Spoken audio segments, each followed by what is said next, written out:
Aheri times, खेड्यातील बातमी शहरापर्यंत। झाडीबोली साहित्य मंडळ गडचिरोलीचे जिल्हाध्यक्ष विनायक धानोरकर यांच्या अध्यक्षतेखाली संघमित्रा बुद्धविहार आल्लापल्ली येथे अहेरी तालुक्याची झाडीबोली साहित्य मंडळाची तालुका कार्यकारिणी गठीत करण्यात आली। या कार्यकारिणीमध्ये तालुकाध्यक्ष म्हणून लक्ष्मण रत्नम तर सचिव संतोष चिकाटे यांची निवड करण्यात आली।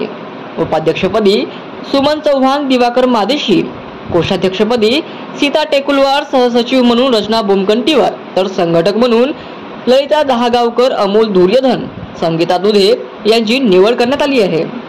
यावेळी झाडीबोली साहित्य मंडळाचे नवनियुक्त तालुकाध्यक्ष लक्ष्मण रत्नम म्हणाले की झाडीबोली ही केवळ संवादाची भाषा नाही, तर ती आपल्या जीवनशैलीची, आपुलकीची व ओळखीची शिदोरी आहे। तिचे जतन होणे अत्यावश्यक असल्याचे सांगितले।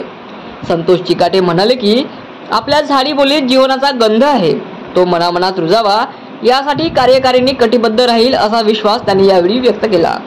कार्यक्रमाला गडचिरोली जिल्हा कार्यकारिणीतील वर्षा पडघन, संजीव बोरकर, उपेंद्र रोहणकर, मारुती आरेवार, वर्षा राजगडे, रोशनी दाते आदी उपस्थित होते। कार्यक्रमाचे संचालन संजीव बोरकर तर आभार मारुती आरेवार यांनी मानले।